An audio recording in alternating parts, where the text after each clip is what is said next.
Bonsoir à tous. Je vous remercie d'être présents ce soir pour le conseil municipal. Je demande à Mme Keva de bien vouloir faire l'appel. Bonsoir. Monsieur Charles-Alexandre Prokovic. Présent. Monsieur Christophe Franck. Présent. Madame Agnès Lelanic. Présent. Monsieur Conrad Valran. Présent. Madame Zora Elbasri. Présente. Monsieur François Mortier donne pouvoir à Monsieur Conrad Valran. Madame Nathalie Pastorita. Présente. Monsieur Thierry Lemans. Présent. Madame Marie-France Seyss. Présente. Monsieur Philippe Debruyne. Présent. Madame Irène Ferrand. Présente. Monsieur Jean-Claude Gabrin. Présent. Madame Pascale Demetz. Présente. Madame Manuela de Frétas donne pouvoir à Madame Marie-France Seyss. Madame Marie-Christine Prokopovic donne pouvoir à Monsieur Philippe Debruyne. Madame Valérie Solos. Présente. Madame Thécla Ménager. Présent. Monsieur Nicolas Ledru donne pouvoir à Monsieur Thierry Lemans. Monsieur Marco Gigante. Présent. Monsieur François Desbouvry. Présent. Monsieur Gilbert Amblot. Présent. Monsieur Francis Pilois. Présent. Madame Séverine Rasson. Présent. Monsieur Amaury Mehdi. Présent. Madame Marie Zonneau. Présent. Madame Claude Prince. Présent. Monsieur Gaëtan Jeanne. Présent. Monsieur Francis Ménager. Présent. Madame Mélanie Banov. Présente. Monsieur Francis Landré. Présent. Mademoiselle Janine Desmulliers. Présent. Monsieur Frédéric Coex. Merci. Avant de commencer ce conseil, je souhaite vous informer que nous aurons notre prochain conseil municipal le 9 juin, date qui est imposée par la préfecture afin d'élire les électeurs suppléants au niveau des élections sénatoriales. Donc toutes les informations seront transmises à l'ensemble des conseillers et je souhaite qu'on fasse une liste ou deux listes qui correspondent uniquement, qui comporte juste le nombre de représentants de chaque groupe. Comme ça, ce sera beaucoup plus simple pour les délibérations, pour les transmissions des résultats qui doivent être faits dans un délai assez court. Ensuite, avant de commencer ce conseil,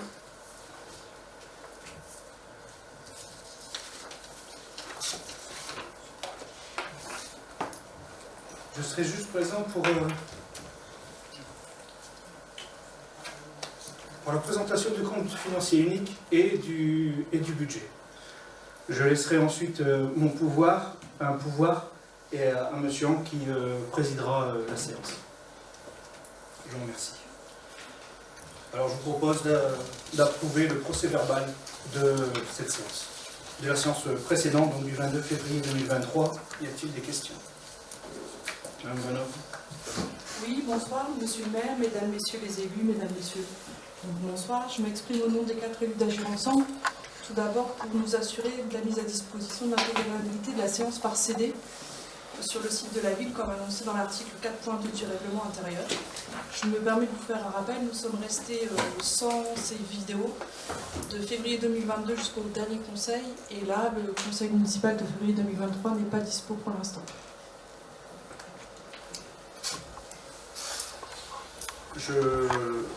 J'entends ce que vous dites, monsieur le directeur général des services reviendra vers vous et je vous propose que vous fassiez une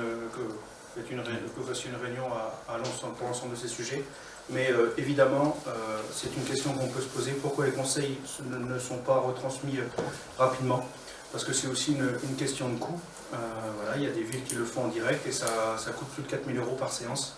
Donc on préfère, il y a peut-être des choses à améliorer dans le délai, ça on en est bien conscient, mais je vous propose que vous preniez rendez-vous avec monsieur le directeur général des services pour cette question, et évidemment, tout ce qui peut être public et publié, on le fera. Merci. Sinon, y a-t-il des questions concernant le procès-verbal? S'il n'y a pas de questions, je vous propose donc de passer au vote. Qui s'abstient, qui vote contre? Procès-verbal adopté à l'unanimité. Je vous remercie. Alors on change un petit peu l'ordre du jour. Compte financier unique, donc ce qui est notre ancien compte administratif, mais comme nous avons changé de méthode comptable, comme vous le savez tous, auparavant nous étions dans la M14, maintenant nous sommes dans la M57. Donc voilà, justement, le premier slide normalement doit vous expliquer que ce compte financier unique sera obligatoire en 2024 pour toutes les collectivités, mais nous on y est passé un petit peu en avance afin d'avoir l'aide de la trésorerie et du trésorier comptable, de la trésorerie de l'ANMO qui est sur liste pour le temps qui reste, c'est-à-dire septembre 2024.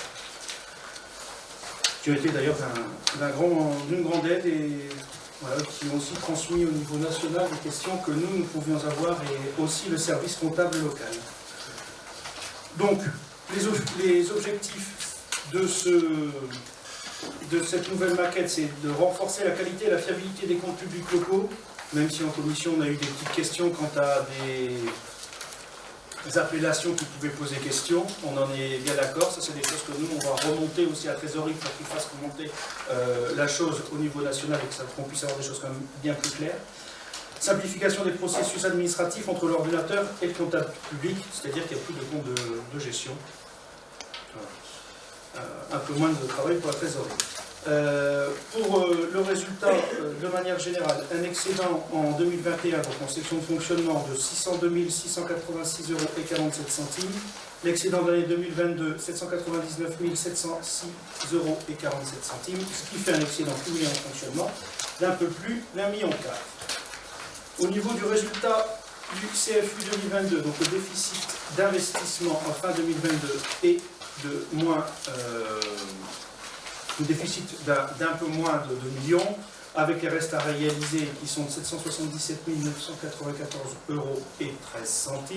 ce qui fait donc un déficit cumulé fin 2022 avec les restes à réaliser à un peu moins d'1 162 000. Donc on vous proposera, après, au moment où je vais sortir et que M. Hanck fasse la libération, on vous proposera d'affecter ces crédits ou ces déficits aux excédents de fonctionnement capitalisés, donc le compte 1068, donc la somme des 1 161 592,87 €, et le report de fonctionnement, la somme de 240 799,97 €, beaucoup 0,0. Au niveau de la section de fonctionnement 2022, alors qu'est-ce qu'on peut en dire par rapport à 2021? Il y a des recettes qui augmentent de plus 1,58% et des dépenses de fonctionnement qui sont en hausse de 6,58% en raison principalement de l'augmentation du tarif des fluides, des matières premières et de la revalorisation du point d'indice. Il faut aussi avoir en tête qu'on a des recettes qui augmentent, mais parce qu'on a aussi des services en 2021 qui étaient partiellement ouverts. Les prestations de services comme quelquefois les cantines ou alors les accueils de loisirs qui étaient fermés, là on repris un taux plein, donc ça explique aussi cette hausse. Donc on a quand même là l'application malheureuse du principe que tous les adjoints et tous les élus qui se chargent principalement des finances évoquent, c'est le principe de l'effet ciseau. Et là, pour cette année, on le verra après, pour l'année 2022, c'était une année compliquée. Au niveau de la répartition de nos recettes de fonctionnement en détail, la fiscalité locale reste toujours la première source de finances pour notre commune, donc à un peu moins de 50%. Mais si on enlevait les dotations, si on prenait dans les dotations de participation les compensations fiscales, donc ce qui est normalement ce qui nous revient, on serait à bien plus que 50%. Donc les dotations et participations un peu moins de 25%. Voilà. Ensuite, au niveau de nos dépenses de fonctionnement, donc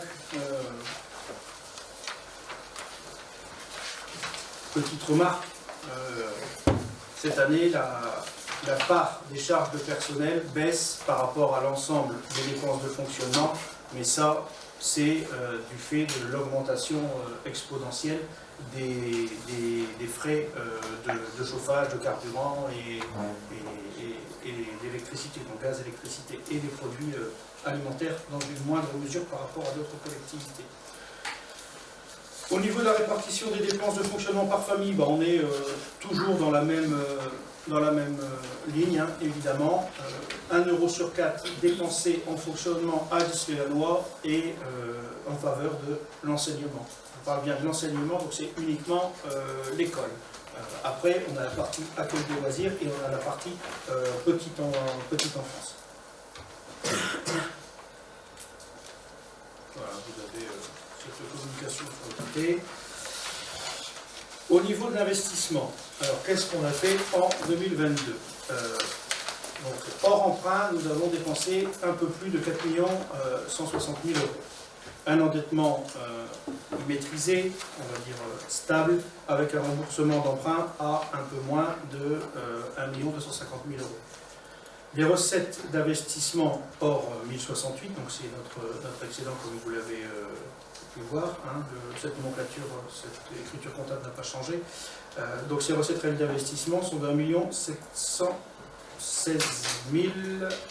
051 euros et 95 centimes.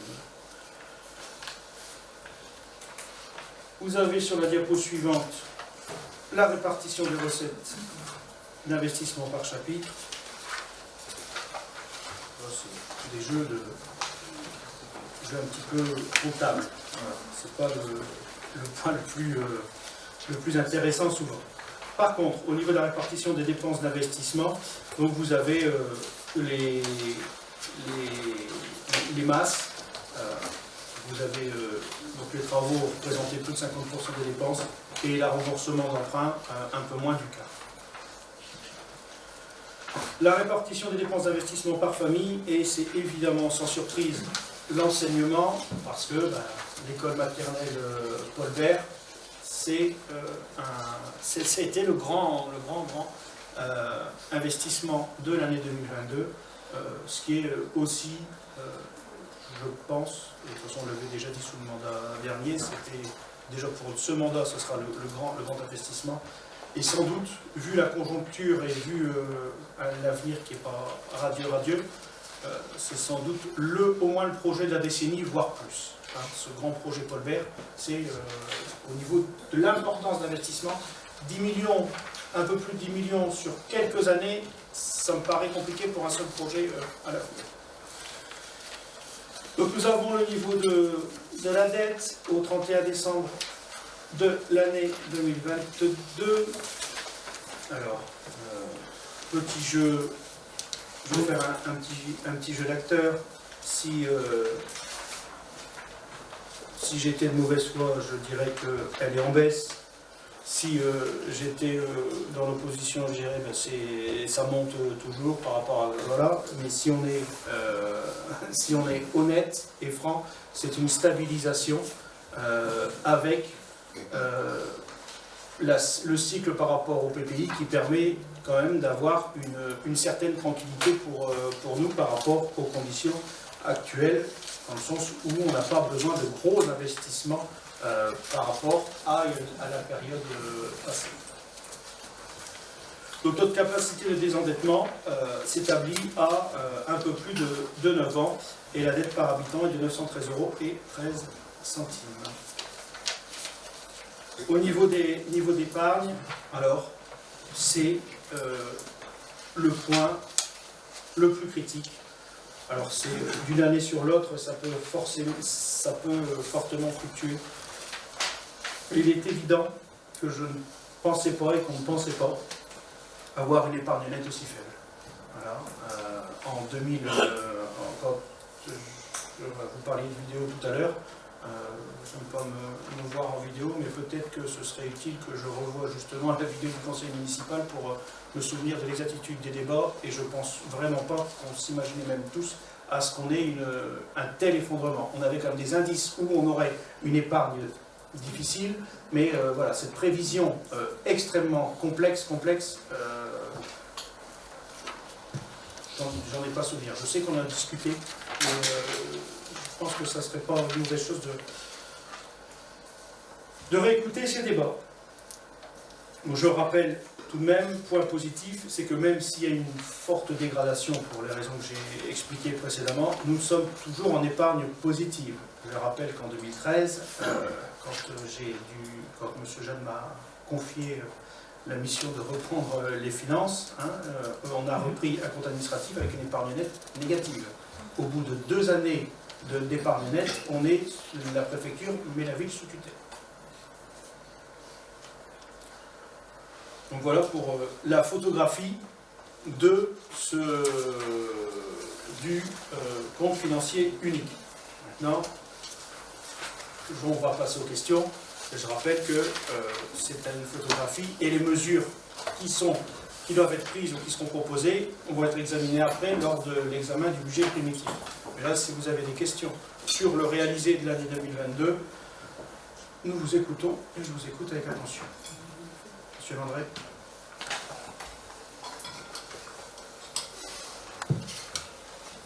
Bonsoir Monsieur le maire, bonsoir chers collègues. Je vous remercie de me donner la parole. D'abord, je tiens à remercier Monsieur le directeur d'un des services et le service finance Mme Dubourg pour les explications données lors d'un rendez-vous que j'ai eu le 30 mars et également les explications qui ont été données lors de la commission. Donc je ne vais pas intervenir sur ces différentes explications qui ont été données. Cependant, je voudrais aborder deux points de l'année 2022, du CF 2022. Donc ces deux points, c'est tout d'abord sur l'antenne du Fresnoy. Vous avez engagé une action juridique contre l'installation de cette antenne du Fresnoy. Vous avez sollicité l'aide d'un avocat. Alors, juste un petit rappel, vous aviez dénoncé avec beaucoup de véhémence en 2013 l'installation d'une antenne située près du cimetière qui, malgré un recours au tribunal administratif, avait obligé Mme Villoco à prendre le permis de construire. Malgré votre connaissance de ce dossier et la décision du tribunal de l'époque, vous avez voulu engager cette action avec un résultat identique, à savoir que votre recours a été rejeté. La grande différence est que vous avez engagé pour cette opération environ 10 000 €, répartis entre les frais d'avocat et l'indemnisation de la partie adverse. On retrouve aux articles 62 268 et 62 27. Ça, c'est le premier point qu'on voulait aborder. Et le second, alors nous avons discuté, mais je suis désolé, j'y reviens. Ensuite, comme je l'avais fait remarquer en commission, vous indiquez une dépense d'un peu plus de 9 000 € pour le jumelage, sachant qu'en 2022, aucune action n'a été organisée pour notre jumelage avec la ville de Lot. Vous allez me répondre que c'est la part du salaire de l'agent qui a cette fonction au sein des services municipaux. Mais depuis 2020, il n'y a eu aucun échange, à part une visio, en mai 2022, avec votre collègue de Lot. Et là, la personne qui reçoit le salaire de 9 000 € n'était même pas présente à cette visio. Donc depuis 2020, 2021, 2022, 9 000 € pour cet agent, et je suis désolé, mais sa fonction au niveau du jumelage est négative à 0. Alors j'espère que cette affectation erronée, parce que pour nous elle est erronée au CFU, n'en cache pas d'autres. Mais le constat est que votre compte financier n'est pas sincère et véritable, rien que pour ça. Voilà, merci bien monsieur le maire. Alors pour la dernière partie de votre intervention, la personne en question est affectée à l'administratif de l'école de musique. Donc il n'y a pas de salaire fictif, voilà, parce que je crois qu'on laisse pas des doutes. C'est une mauvaise imputation budgétaire, effectivement, au niveau de... Mais son travail est fait et je pense que vous connaissez bien aussi la personne qui y est. Donc, ensuite, pour la ville de Lot, j'avoue que je n'ai pas beaucoup de contacts. On a essayé de prendre contact, mais on n'a pas de retour du secrétariat de la ville de Lot. Mais c'est en tant que... Moi, je suis prêt toujours à faire ces échanges. On attend aussi un retour. On a eu ces échanges de visio aussi avec la période Covid. Ça a été aussi compliqué de pouvoir se projeter. J'attendais certaines dates, et puis après, les choses courent, les choses avancent, il y a des choses à gérer. Mais faut qu'on trouve une date pour le jumelage avec l'autre. Ensuite, pour l'antenne. Alors l'antenne, c'est un peu plus compliqué que la chose que vous dites, parce que déjà, il y a d'autres personnes qui sont dans votre groupe qui étaient aussi contre l'antenne et qui étaient bien contre cette antenne et qui ont signé aussi le tract en question contre l'antenne.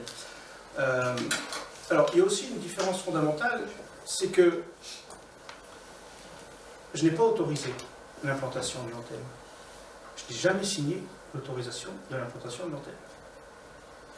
Madame Villoco l'a signé. Moi, je ne l'ai pas signé. Et voilà. Là, non, c'est pas identique. Parce qu'il y avait une jurisprudence. Et d'autres villes ont aussi essayé de se lancer dans cette procédure.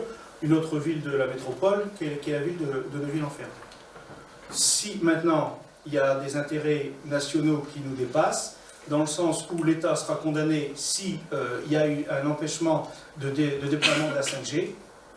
Alors, moi j'ai aussi fait valoir des arguments au niveau de la charte métropolitaine des antennes relais qui ne sert absolument à rien, où je souhaitais que cette antenne soit mutualisée avec un autre pylône.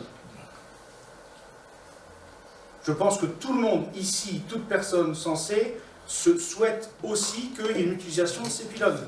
Il y a, et ça aussi tout le monde le sait, il y a déjà 2 antennes dans le clocher de l'église. Voilà, ça, tout le monde le sait, ça s'est décidé il y a de nombreuses années. On ne peut pas en avoir une 3e dans l'antenne, mais il y a une antenne, voilà, l'antenne en question, antenne de 2013, le Free aurait très bien pu la mutualiser avec Bouygues Télécom. Il y a d'autres antennes qui sont sur l'ERS qui auraient très bien pu aussi accueillir celle de Bouygues Télécom. Moi, je ne suis pas contre la mutualisation des antennes. De toute façon, je prends au défi ici, qui n'a pas de téléphone portable? Personne. Maintenant, l'objectif, c'est de pouvoir mutualiser ces pylônes. On a pris ce pli. J'ai personnellement déposé les courriers, 2 courriers dans les boîtes aux lettres des riverains du Fresnois pour les avertir de la procédure. Voilà, les choses ont été ainsi faites. Ouais. Voilà. Oui. Je voudrais réintervenir pour clarifier les propos. Alors, M. André n'a absolument pas dit que la personne chargée de l'école de musique recevait un salaire fictif. Il a dit que vous aviez attribué 9 000 € pour lesquels vous avez annoncé en commission que c'était pour les services rendus, le travail réalisé dans le cadre du jumelage. Non. Donc on remet en cause ce fait-là. C'est pas vrai. Deuxième point, je vais parler jusqu'au bout. Vous parlez de l'antenne, oui, j'étais dans votre équipe, je suis arrivée en juillet 2013. Pas mal de choses étaient déjà faites pour mars 2014. Vous savez très bien que vous avez beaucoup, quasiment entièrement, géré la campagne de 2014. Donc il est très facile de dire que j'ai signé. J'étais à l'époque peut-être effectivement OK avec vous, mais ne connaissant pas tous les tenants et aboutissements. Et si vous voulez jouer à ça, peut-être que dans votre équipe, vous avez aussi d'anciennes personnes de la mandature précédente, avant 2014. C'est pas moi qui ai voulu jouer à l'histoire au départ. Moi, je m'arrêtais juste à la question de la mutualisation du pylône du Fresnois. Et ce que vous dites, Madame Vanov, vous n'étiez pas à la commission, et je vous assure que je n'ai jamais dit que c'était pour le jumelage. J'ai dit qu'il y avait une mauvaise imputation comptable. Ça, donc il y a bien une erreur. il y a bien une erreur. Et ça, je l'ai dit, et je l'ai bien dit en commission. Et j'ai même regardé les fonctionnaires qui étaient présents pour dire que ça devait tout de suite être corrigé au niveau du service de l'imputation RH. Et ça arrive, malheureusement, je le dis, ça arrive qu'il y ait des imputations qui ne correspondent pas quelquefois à la paucité du temps. Parce que y a des missions qui changent, et ça, c'est un travail, ce qui est marginal pour la commune, bien évidemment, mais c'est un travail qui est aussi en cours, et c'est des choses qui ne se reproduiront plus. Mais le travail, il y a bien un travail qui est effectué par la ville, qui concerne le service culture et le service école de musique. Voilà. Alors, nous allons accepter sur cette erreur. Et comme je vous l'ai dit tout à l'heure, quand on voit le nombre de chiffres qu'il y a au niveau du CFU, au niveau du budget, bon là, nous, on est tombé dessus. Il y a quand même 29 élus de la majorité qui voient quand même 2 000 € au niveau du jumelage. Et nous, on a le document 3 jours avant la commission, on sait le voir. Alors, j'espère qu'il n'y a que cette erreur, mais c'est vrai que ça peut cacher d'autres choses. Voilà, encore une fois, un soupçon de mauvaise gestion. Vous pouvez aller voir, le trésorier comptable, vous pouvez le signaler s'il y a quelque chose qui ne va pas. Moi j'aime bien toujours vos insinuations à chaque conseil. Il y a le préfet qui est au-dessus. Il y a énormément de contraintes au-dessus. Allez-y, saisissez la justice sur tous ces mensonges. Ce sont des mensonges, la ville est très bien gérée. J'ai récupéré au niveau des finances, en 2013, une ville avec un autofinancement négatif. Tout a été fait. Toute la qualité comptable a été saluée. Je vous rappelle qu'on a obtenu la meilleure note du département au niveau de la qualité comptable plusieurs années lors du mandat précédent, plusieurs fois. Et même à une note qui était presque à 20, on était à 19,52. Alors oui, il arrive qu'il y ait des choses qui passent un petit peu à côté par rapport aux quotités de temps de travail. Mais je vous rappelle qu'ici, à l'Issy-la-Noix, il n'y a pas d'heures supplémentaires fictives. Il n'y a pas d'agents qui partent en vacances avec les moyens de la ville. Tout ça, il y a des choses qui sont terminées, qui se sont faites il y a peut-être des 10, 20 ou 30 ans. Et tout ça, c'est terminé. Alors moi, je veux bien. Quand on veut faire l'histoire, quand on veut faire ci, quand on critique certaines choses, mais je suis désolé, que vous pointiez une erreur, je l'ai reconnu en commission finance, on en a discuté, j'ai dit que c'est des choses que ça ne se reproduirait pas. Maintenant, vous voulez toujours faire la polémique et toujours jeter le discrédit sur ce qu'on fait, ça commence quand même à suffire. Après, les contribuables issois, s'ils veulent faire des recours, ils peuvent le faire. Parce que je suis cohérent et je suis sûr de la gestion comptable de la ville.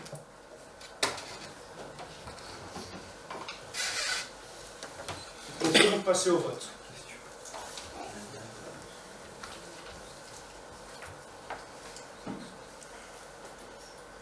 Qui s'abstient? Qui vote contre? Non, je ne peux pas voter. Excusez-moi.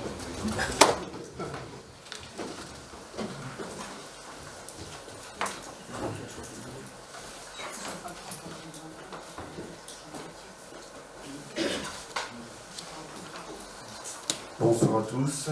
Donc je ne vais pas reprendre tous les chiffres qui ont été exposés par Monsieur le maire, qui ont été très bien exposés. Je vais simplement vous demander donc d'approuver le résultat de l'exercice 2022. Qui vote contre? Qui s'abstient? Le CFU est donc adopté à l'unanimité. Nous allons maintenant passer à l'affectation des résultats du CFU 2022. Donc il est proposé au conseil municipal d'affecter 1 161 592,97 € au compte 1068 pour excédent de fonctionnement capitalisé et de reprendre le solde, soit 240 799,97 € au compte 02 report de fonctionnement. Voilà.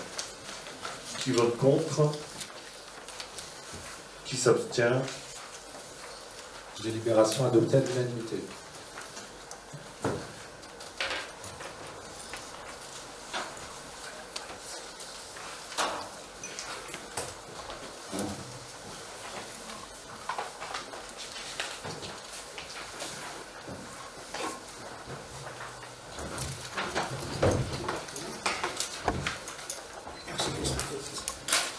Donc on peut donc passer au budget primitif. Budget primitif, comme je le dis quasiment chaque année. Donc là vous avez sur le premier diapo la répartition entre dépenses de fonctionnement et d'investissement. Pas forcément de surprise. Comme chaque année je le dis, et cette année c'est un peu plus important, on doit encore maîtriser davantage les dépenses de fonctionnement, tout en maintenant le niveau de qualité et les services rendus aux habitants. Maîtriser le niveau de la masse salariale, avec la bonne imputation comptable, exact. N'empêche que les erreurs en ont rattrapé. De réaliser les économies d'échelle afin de financer les investissements futurs. Et ce qui intéresse en premier les Lissois, c'est que nous vous proposons de ne pas augmenter les taxes fiscales, c'est-à-dire la taxe foncière bâtie, la taxe foncière non bâtie et la THRS, donc la nouvelle appellation de la taxe d'habitation, et là c'est sur la résidence secondaire, si je ne dis pas de bêtises, pour le RS. Alors on ne peut pas non plus, je ne sais pas s'il y a des personnes qui se sont amusées à faire cela, on ne peut pas forcément comparer les taux de commune à commune parce qu'il faut se baser aussi sur la valeur locative qui est assise sur la valeur cadastrale, et la base de cette valeur cadastrale date du début des années 70 et n'a jamais été revue de manière importante sur toute la France. Au niveau de nos dépenses de fonctionnement, donc, nos dépenses réelles de fonctionnement, on prévoit 13 775 311 €. Les charges de personnel qui, en pourcentage, sont en légère augmentation par rapport à notre réalisé de 2022 à 60%. Ensuite, on reste dans les, de toute façon, on reste toujours dans les mêmes masses. Ce ne sera pas oui, une année de surprise. Au niveau de la masse salariale, donc on la majore d'1,57%, soit 129 875 €, en raison principalement de la revalorisation du point d'indice de 3,5% qui joue cette année à plein, et ensuite la reprise du personnel du foyer logement en année pleine également. Le fonctionnement courant augmente d'un peu plus de 165 000 €, 5,42%, et on le prévoit suite à l'augmentation des prix et des matières premières. Il semble, voilà, comme je dois redire ce qu'on dit en commission, je vais redire tout ce que je dis en commission, que les prix des énergies vont sur une stabilisation, voire sur certains une baisse. Non, rien n'est acquis, donc on prévoit toujours ce qu'on a payé l'année dernière, qui était déjà un très très bon montant. Au niveau de la répartition de ces dépenses par famille, pas de surprise, vous avez le camembert derrière qui voilà, donne les montants prévus, et là on a l'enseignement toujours en premier.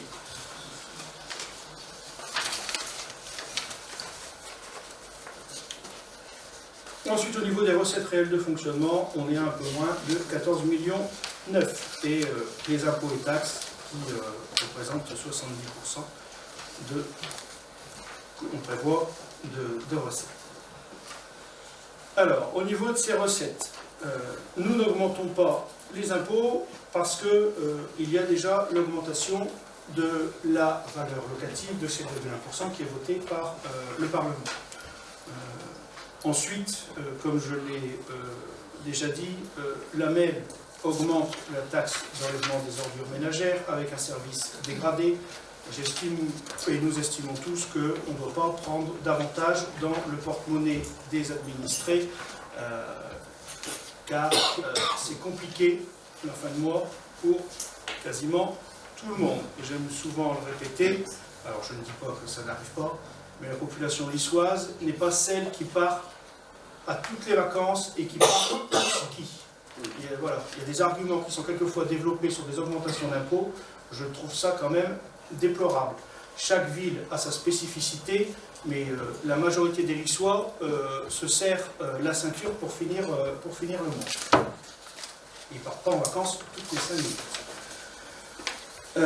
Au niveau des concours financiers de l'État, elles sont donc en hausse, un peu moins de 70 000 €. D'autres augmentent aussi donc, avec les exonérations des taxes foncières et 23 000 € pour la CAF suite à l'augmentation de la fréquentation aux LSH, parce que là on est effectivement salué sur une année pleine de services ouverts au niveau des LSH et puis et de la petite enfance. Au niveau des dépenses d'investissement, donc 3 464 611 €, des travaux en tout premier poste. Au niveau de la répartition de ces dépenses d'investissement par famille, vous avez l'ensemble, donc l'aménagement du territoire habitat, l'administration générale de la collectivité, l'enseignement, les transports et les opérations financières qui sont le remboursement de l'emprunt. Vous avez derrière moi les différents investissements prévus pour cette année 2023. On a des choses assez courantes. Je retiens quand même, je mets en avant sur cette slide, donc la dernière de la liste, la page 13, l'équipement sportif de proximité Bacro, où on attend certains avis techniques et aussi après on verra les subventions qu'on pourra avoir évidemment. Le reste à charge sera sans doute en plus. Au niveau des recettes d'investissement, donc on prévoit, et chaque année je le dis, ce qu'on prévoit c'est le maximum d'emprunt, même si l'objectif cette année c'est de vraiment emprunter zéro. Donc à 1 288 777 €, c'est très précis, mais voilà. Et on prévoit, c'est inscrit, parce que si on inscrit au BP, c'est que c'est sûr qu'on a au minimum 142 344 € de subvention. Et pour cette année, pour l'instant, nous ne prévoyons pas de cession au budget 2023. Le budget s'équilibre avec l'emprunt, comme je l'ai dit, et l'autofinancement donc, augmente légèrement en prévision d'un peu moins de 50 000 euros. On a l'encours de la dette sur l'investissement. Vous avez le graphique derrière moi. Voilà. Alors, comme ce sont des jeux un peu comptables, vous voyez que le ratio d'endettement, dans la nuit du 31 décembre 2022 au 1er janvier, est passé de 913 euros à 903 euros parce qu'on a gagné quelques habitants, donc ça fait mécaniquement baisser la dette par habitant. Mais il faut plutôt voir, comme je dis, pour la stratégie d'emprunt et la dette, une vision à long terme, et là on est sur la pente descendante.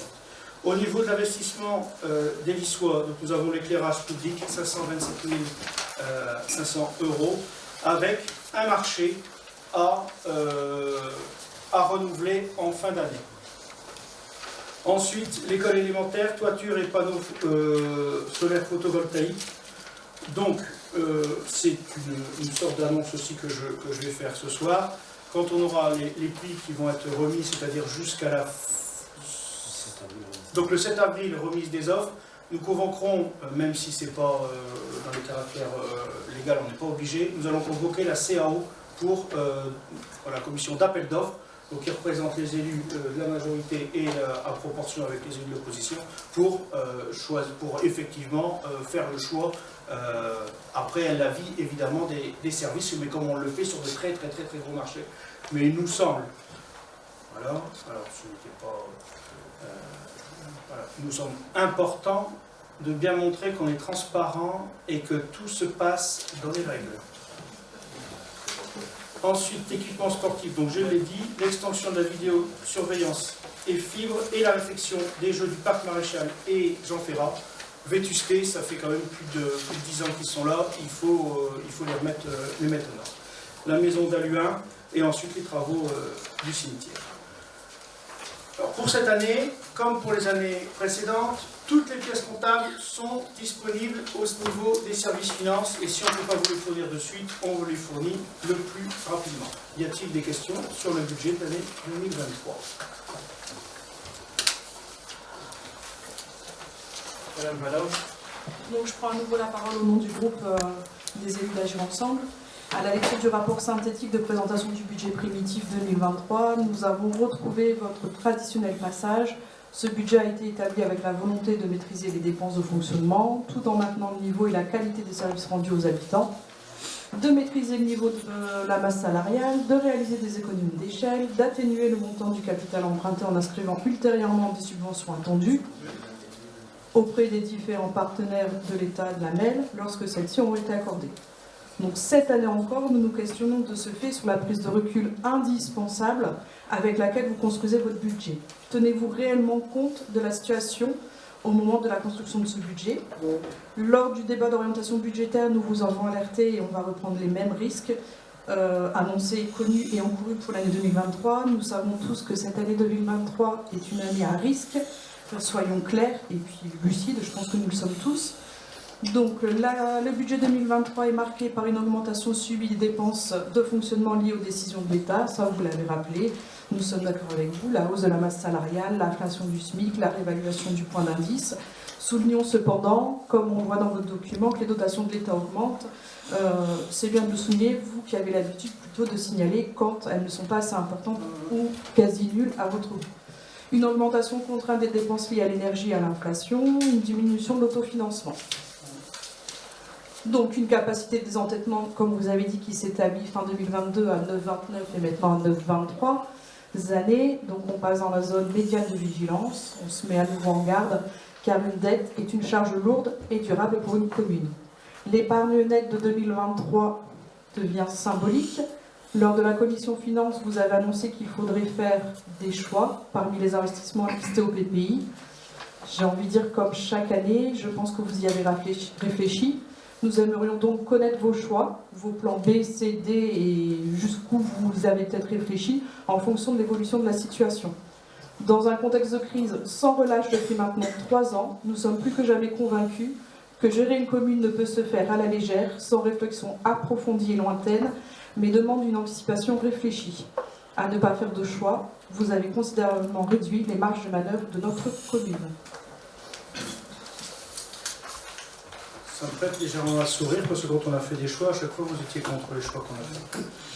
Mais je vais aller un peu plus loin. Qui sommes-nous? Nous sommes 33 personnes. Est-ce que nous, on est légitime pour décider de l'avenir de la commune et des différentes sensibilités? On ne peut pas évidemment demander à chaque histoire l'ensemble des choix qu'on doit faire au quotidien parce que des choix qui sont mineurs ou majeurs. C'est pour ça que dans les infos que vous allez recevoir, à partir du mois de mai, il y a une grande consultation qui va être faite auprès des Lissois et il y aura un formulaire aussi qui sera fait et mis en ligne un petit peu avant les infos, je n'ai pas la date, et où on aura l'avis des Lissois sur certaines questions et sur la gestion budgétaire et d'autres. Parce qu'il me semble aujourd'hui important d'avoir l'avis de nos concitoyens. Alors, c'est nous, élus, qui votons et qui choisissons. Il me semble important aujourd'hui de les consulter. Que ce soit au niveau de différentes délégations, je ne citerai rien, parce que sinon on va me dire que j'impose déjà quelque chose sur le débat. Mais peut-être qu'il y a des questions autour de notre fiscalité. Il y a peut-être des Lissois qui sont pour augmenter les impôts. Moi je suis contre, hein, je le dis, parce qu'il y a la presse qui est là, je suis contre l'augmentation des impôts. Mais peut-être qu'il y a des Lissois aussi qui se disent, bah, avec l'inflation, il faut peut-être augmenter le tarif de certains services. Peut-être qu'il y a des activités qu'on ne doit plus faire. Mais qui sommes-nous pour décider de ça? Et je le dis aussi, et vous ne pouvez pas me dire le contraire dans ce que je vais vous dire là. Ce que vous avez bâti dans votre programme en 2020, ce que nous on a bâti en 2020, ça a volé en éclats avec le Covid, avec la guerre en Ukraine, avec l'inflation. Pour moi, il est important aujourd'hui d'avoir un avis. Donc il y aura une grande consultation, et j'espère que les Lissois vont être nombreux à y répondre. Pour les différentes questions, pour les autres questions qui sont un peu plus budgétaires, chaque année, on a le même débat. Qu'est-ce qui est prévisible, qu'est-ce qui n'est pas prévisible? Est-ce que vous pouvez me dire ce qui va arriver au mois de septembre, hormis les élections sénatoriales le 24 septembre? Moi, franchement, je ne sais pas. Est-ce que, vous voyez, vous me dites, il faut prévoir faut prévoir. Je me souviens, alors je ne dis pas qu'on a toujours tout fait parfaitement, mais je me souviens quand même qu'on avait des discussions concernant le financement du plus gros projet, pour moi, du début du siècle, allez, je veux dire du millénaire même, pour exagérer les choses, autour de l'emprunt. Et autour du fait de faire ce projet sur plusieurs exercices. Finalement, les faits nous ont donné un peu raison. On a peut-être pris un risque à ce moment-là. Mais les faits nous ont donné un petit peu raison. Après, c'est vrai que ce soit les membres, les fonctionnaires du service finance, et je sais que M. Jalli, moi-même, on écoutait beaucoup d'articles et même moi j'écoutais beaucoup de radios spécialisées sur l'économie pour comprendre les marchés. C'est pour ça qu'aujourd'hui, je l'ai dit, je ne prendrai pas d'emprunt, je ne veux pas en prendre, et s'il faut en prendre, ce sera encore une fois sur un taux fixe. Je ne vais pas refaire l'histoire sur les emprunts qui ont pu être signés à taux de livret A, même si nous n'avons pas d'emprunts toxiques, qui sont à des taux variables extrêmement variables. Inscrire des subventions potentielles, c'est pas légal, c'est impossible. Il y a des fonds sur lesquels, ou des enveloppes, on peut émarger. Vous vous souvenez, quand Madame la secrétaire générale des préfectures était présente pour l'inauguration de l'école, j'avais déjà amorcé les choses pour le panneau photovoltaïque et l'isolation de la toiture de l'école élémentaire Paul Bert. Donc elle a dit qu'elle nous suivrait, mais est-ce que je peux dire qu'elle va nous suivre et à quel montant elle va nous suivre? Je peux pas le dire.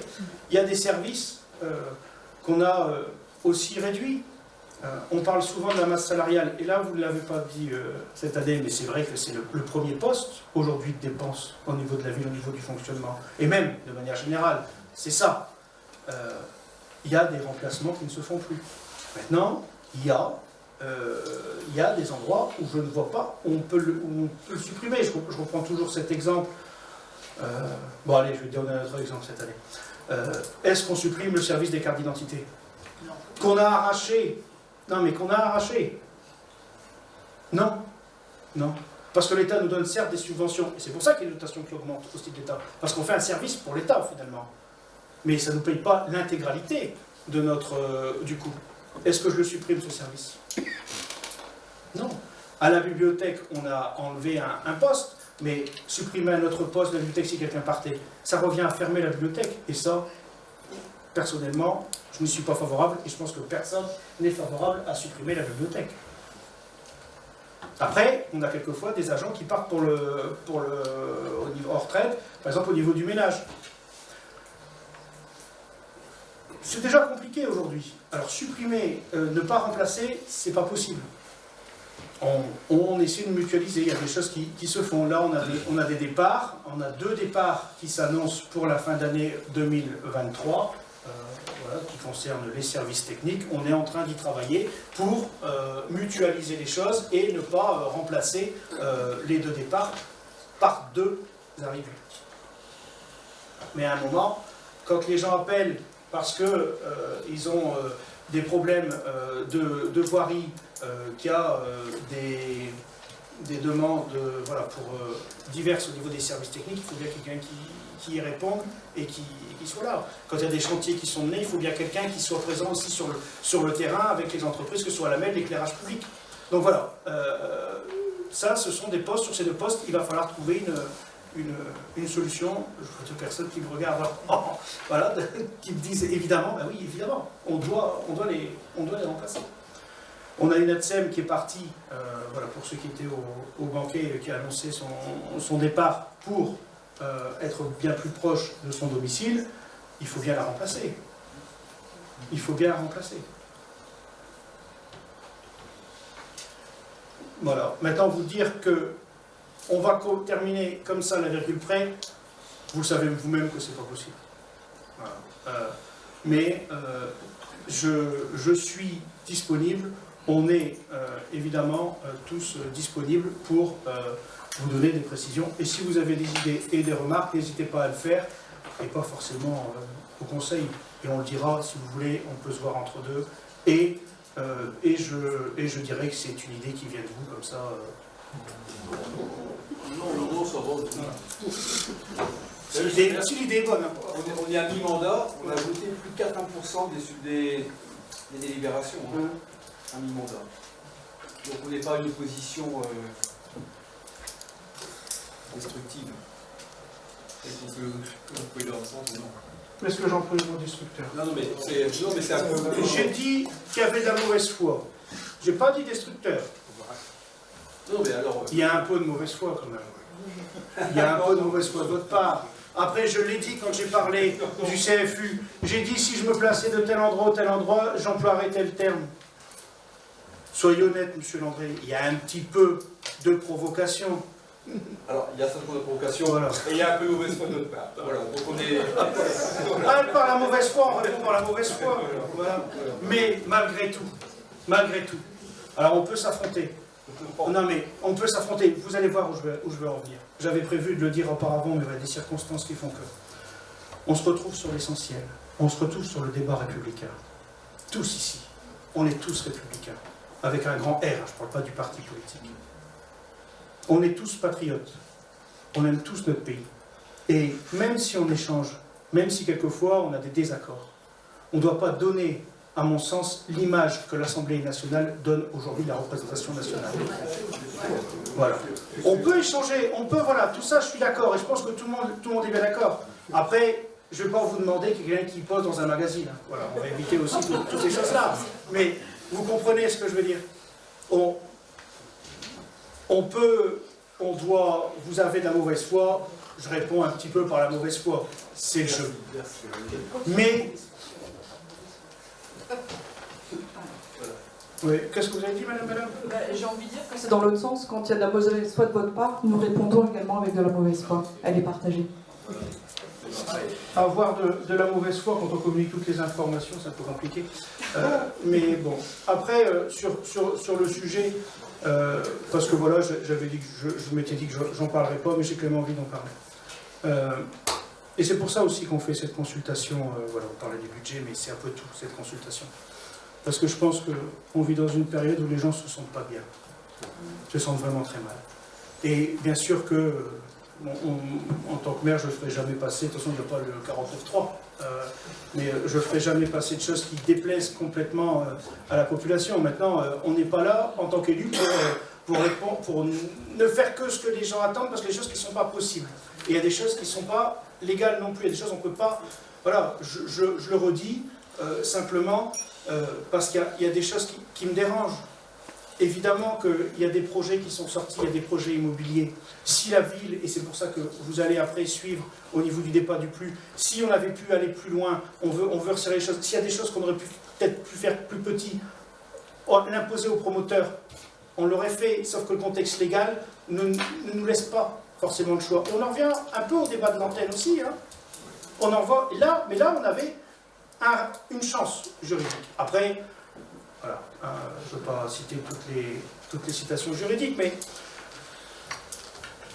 c'est pas parce que la décision va toujours dans un sens qu'elle ne peut pas aussi aller dans un autre sens. La justice aussi crée aussi sa surprise et ses humeurs, comme dit Madame Prince, exactement, la justice a ses humeurs. Après, chacun a son avis, je ne dirai pas plus, parce que si moi je dis quelque chose sur la justice, je vais me faire épingler, je vais être convoqué, et puis il y en a d'autres qui peuvent faire d'autres choses, et puis il va y avoir un rappel à la loi. Bon, c'est comme ça. Mais bon, je suis allé un peu loin. Donc tout ça pour dire, pour le budget, que je comprends ce que vous dites, en partie. Allez, vous n'allez pas dire en grande partie, si, allez, je vais dire en grande partie. Mais vous comprenez aussi ce que je dis en grande partie. Et maintenant, on a une feuille de route à rebâtir à partir de ce budget, mais surtout par rapport aux résultats que nous donnerons les Lissois et qui sera communiqué au Conseil de septembre, et ce sera dans l'ISINFO qui suit, sur l'orientation de l'année 2024, de l'année 2025 et de l'année 2026. Voilà. Je pense que c'est aux Lissois de donner leur avis sur, et ça va être surtout par rapport à la question budgétaire, parce que comme le dit la phrase célèbre, l'argent c'est un peu le nerf de la guerre, et je pense que les gens sont très attachés à ce que leur argent soit bien utilisé et corresponde à leurs attentes. Parce qu'il est bien utilisé, mais peut-être que nous, avec notre vision d'élu, on a la vision qui n'est pas forcément celle de l'ensemble, en tout cas de tous les Lissois. Voilà, donc je vous propose donc de passer au vote, s'il n'y a pas de questions. Qui s'abstient au budget? Qui vote contre? 4. C'est 4. Le budget 2023 est donc adopté avec 29 voix pour, 4 abstentions. Et c'est ça. Donc je vous remercie et je laisse la présidence de la séance à monsieur. Bonne soirée.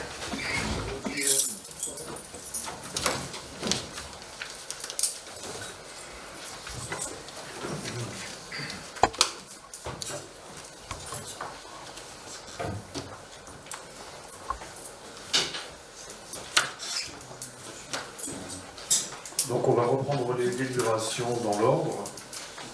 Donc nous passons sur la désignation d'un représentant du conseil municipal au CVU Val-de-Marc.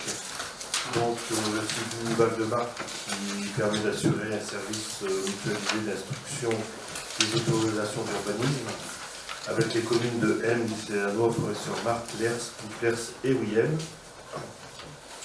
Donc nous proposons de modifier la désignation des délégués. Il est proposé les candidatures pour le titulaire de M. Prokopovic et en suppléant M. Gaëtan Jeanne. Donc, qui est contre? Qui s'abstient? La délibération est adoptée à l'unanimité.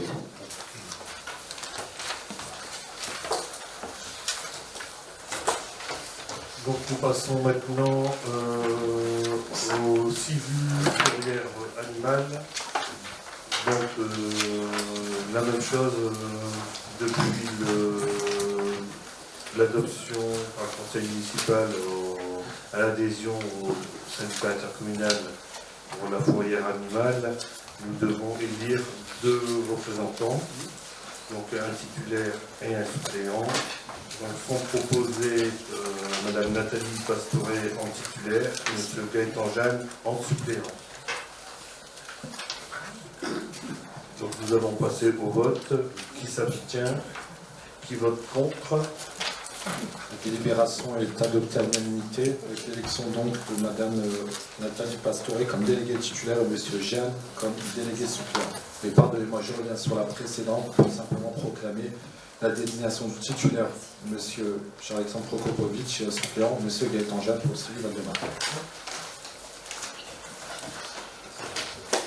Donc maintenant, on va passer aux indemnités de fonction du maire et des adjoints. Je vais passer la parole à Monsieur Thierry Lemont. Merci Monsieur Hanck, bonsoir à tous.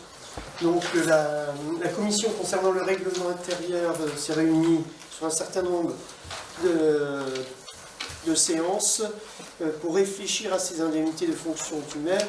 Mesdames et messieurs, il y aura une modification du règlement intérieur qui se fait en 2 étapes. La première étape a lieu ce soir concernant cette délibération, puis une autre délibération pour pouvoir permettre cette modification du règlement intérieur après, bien entendu, la réponse de la préfecture. Permettez-moi avant tout de vous rappeler ce qui va apparaître dans la prochaine délibération, c'est-à-dire un préambule. Être élu dans une municipalité est un engagement. L'élu doit avoir le sens du devoir, des responsabilités, la volonté de servir la population. L'élu a 3 principaux rôles à jouer. Représenter les citoyennes et les citoyens. L'élu doit représenter le plus exactement possible les souhaits des citoyens et les transmettre aux membres du conseil municipal. L'élu se doit d'être régulièrement sur le terrain pour entendre les attentes et les interrogations des concitoyens. La notion de proximité revêt une importance toute particulière. Décider. L'élu participe aux réunions de travail pour élaborer les choix et orientations politiques qui seront votés en conseil municipal. Pour ce faire, il doit toujours considérer l'intérêt général de la communauté. Être en responsabilité. L'élu se doit de veiller aux intérêts et à la saine administration de la municipalité. Il veille également à la mise en œuvre des décisions prises en conseil municipal. Au regard de ses responsabilités d'élu, il s'engage à respecter les lois de la République conformément à la charte de l'élu local. Donc, minorité et majorité ont réfléchi, débattu pendant un certain nombre d'heures et nous nous sommes mis d'accord sur la délibération que nous vous proposons ce soir.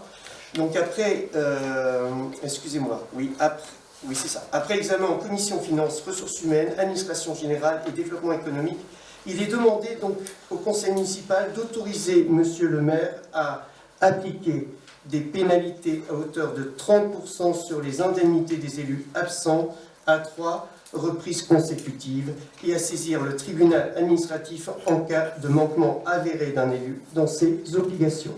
Je vous remercie.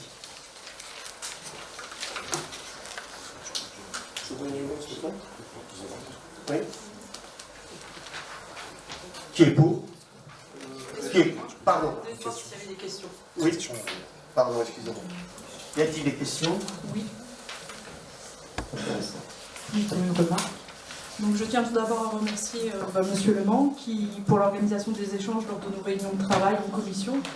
On peut affirmer que les échanges ont été constructifs. Une dynamique de groupe nous a permis effectivement de vous proposer le texte ce soir, donc qui fera partie d'un avenant au règlement intérieur du conseil municipal. Donc les élus du groupe Agir Ensemble et moi-même sommes effectivement satisfaits de voir l'importance que vous pouvez accorder au respect de l'engagement des élus dans leur rôle qui revêt, comme vous l'avez dit, 3 principaux axes. Donc représenter les citoyennes et les citoyens, décider, être en responsabilité. Nous allons voter bien entendu pour cette application des pénalités sur les indemnités des élus, mais nous souhaitons rappeler qu'en 2020, lors de l'installation du conseil municipal, vous aviez opté pour utiliser l'enveloppe maximale autorisée.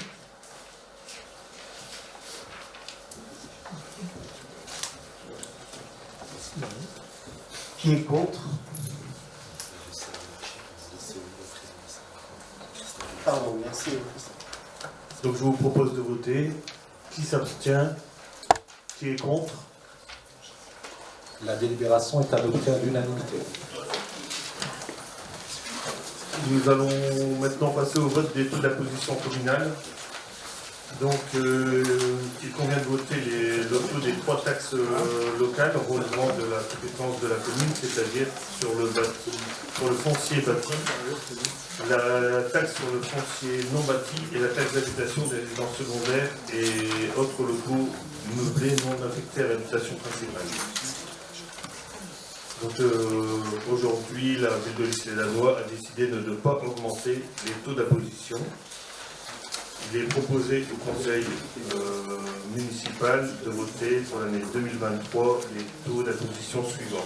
49,24% pour la foncière sur les propriétés bâties, 50,69% pour la taxe foncière sur les propriétés non bâties, et 27,7% pour la taxe d'habitation des résidences secondaires. Y a-t-il des questions? Donc on peut passer au vote.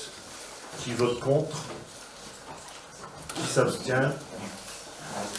La délibération est adoptée à l'unanimité.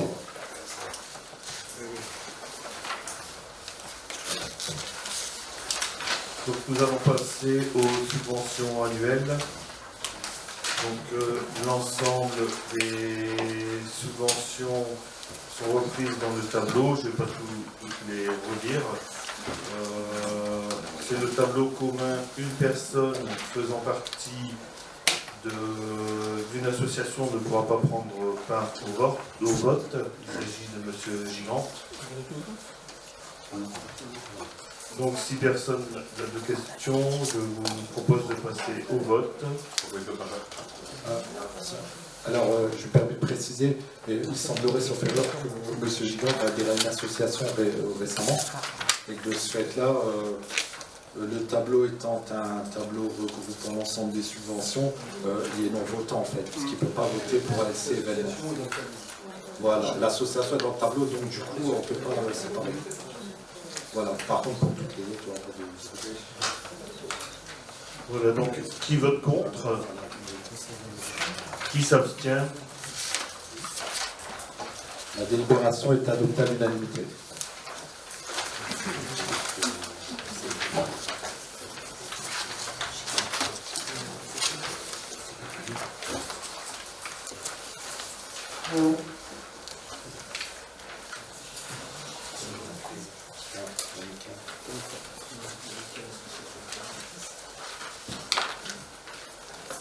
Alors donc, nous allons passer à la subvention à l'amicale du personnel. Nous serons non-votants, pardon. M. Prokopovitch Charles-Alexandre et M. Landrel Francis. Donc une subvention à hauteur de 55 600 €. Qui vote contre? Qui s'abstient? Adoption à l'unanimité.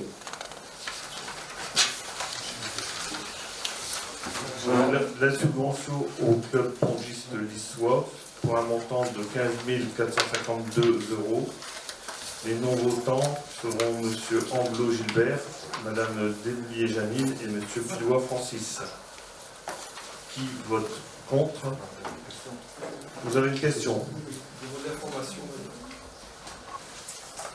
Madame Mulani, Oui, c'est bon, j'ai annulé le micro. c'est vrai. J'avais annulé. Avec Madame Mulani pourra répondre plus précisément, sachant que j'avais vu M. Guérouche et Madame Denis pour les subventions sportives et j'avais quelques informations sur les calculs qui avaient été effectués dans le cadre des subventions d'associations sportives. Et pour le club pongiste l'Issois, si vous me permettez, donc l'association voit une baisse de subvention de 2500 €.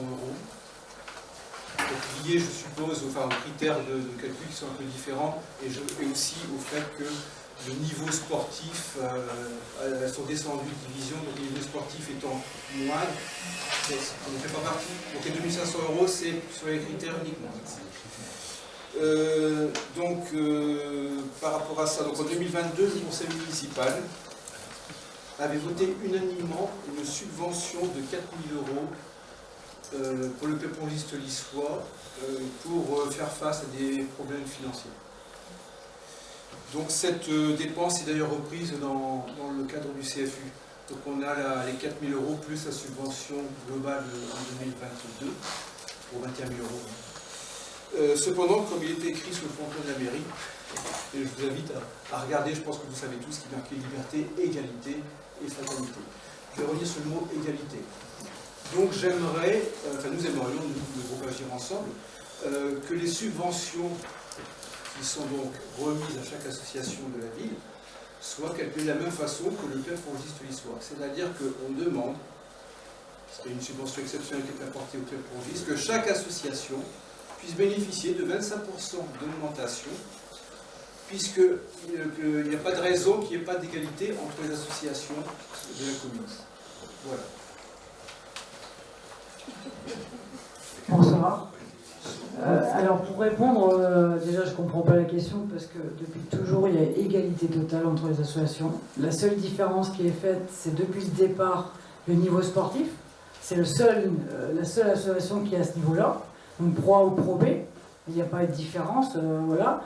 Il n'y a pas eu de différence, juste la différence de 2 000 €, enfin environ, c'est juste les frais de déplacement. Ils ont eu moins de frais de déplacement cette année, donc obligatoirement.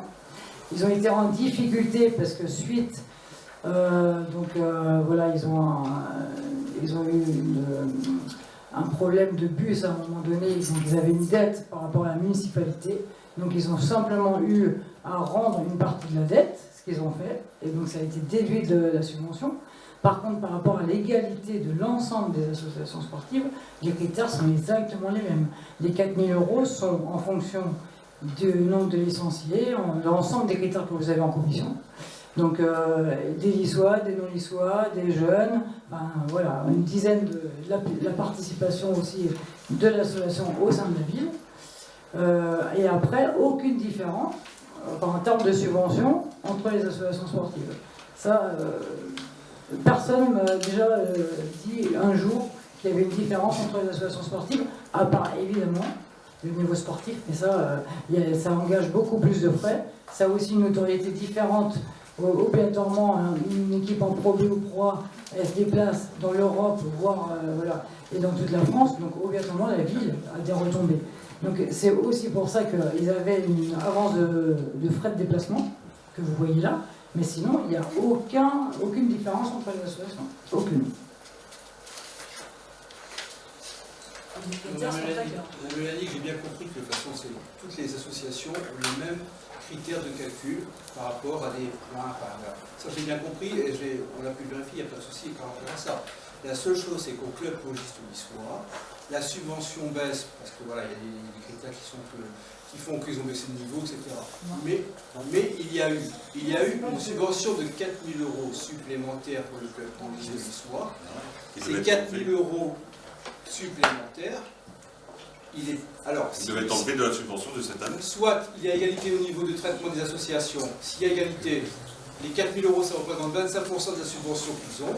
Donc nous demandons que chaque association puisse bénéficier de 25% d'augmentation de leur subvention, tout simplement, pour qu'il y ait vraiment une égalité parfaite au niveau des associations. Je comprends, les 4 000 € vont être déduits de la subvention globale en fin d'année en fonction des frais de déplacement. Donc là, ils ont 4 000 € parce qu'ils étaient en difficulté pour finir la saison, donc en frais de déplacement, mais cela, ça va être rétabli en fin d'année comme tous les ans sur l'aide qu'ils ont en avance de frais de déplacement. Donc il n'y a aucune différence entre les associations. Si vous voulez, on peut se revoir à un autre moment pour vous expliquer les critères et pour pouvoir justifier tout ce que vous avez dit, mais il n'y a aucun souci. Tout le monde a la même chose, il n'y a pas 25% du tout. Ils ont simplement eu une difficulté, donc ils sont venus nous demander une subvention exceptionnelle pour terminer l'année, mais qui sera rétablie en fin d'année. Et les autres, il y a 2 associations qui ont eu la même chose. Donc on a bien compris que malheureusement, il y a des difficultés financières au club pongiste. Ils ont une subvention exceptionnelle. pour ce problème-là. Le problème risque d'être persistant encore cette année, mais ils vont quand même devoir rembourser les 4 000 €, c'est bien ça. Ça va être en fonction de la situation. Bon, donc si la réponse vous satisfait, on va passer au vote. Qui vote contre? Qui s'abstient? Délibération adoptée à l'unanimité. Donc nous passons à l'association historique de Lannoy Liston-Flers. Donc pour une subvention de 500 €, Madame Desmulliers ne pourra pas prendre part au vote. S'il n'y a pas de questions, qui vote contre? Qui s'abstient? Adopté à l'unanimité. Nous passons à l'association parents d'élèves du groupe scolaire Paul Bert. Donc une subvention de 200 €. Monsieur Mortier-François ne peut pas prendre part au vote. Donc s'il n'y a pas de questions, qui vote contre? Qui s'abstient? Adoption à l'unanimité. Donc l'association Espoir. Donc une subvention de fonctionnement de 95 344 €. Les non-votants seront M. Philippe de Bruil, M. François de Bouvry, Mme Irène Ferranc, M. Francis Ménager, Mme Tecla Ménager et M. Francis Pilois. Y a-t-il des questions? Oui, Mme Vanhomme. L'association Espoir permet en tant que KCI d'aider des personnes éloignées de l'emploi. Nous avons fait part lors du conseil municipal de décembre de nos inquiétudes face à la situation d'Espoir et de notre souhait principal qui est et reste la pérennisation de l'association et la sauvegarde des emplois. À la lecture de la convention mise en annexe, convention de partenariat entre la ville de L'Isle-et-Lannoy et l'association Espoir pour l'année 2023, nous avons relevé quelques modifications. Dans l'article 6, l'ajout de la phrase « L'association Espoir s'engage à transmettre les bilans d'activité et financiers dans les plus brefs délais ». L'ajout complet d'un nouvel article, l'article 7, contrôle légal. Donc la commune pourra procéder au contrôle légal des comptes ainsi qu'au contrôle de gestion de l'association Espoir aussi souvent que nécessaire. Elle dispose à ce titre de toutes prérogatives prévues par les textes en vigueur et notamment de l'article L221-8 du Code des communes.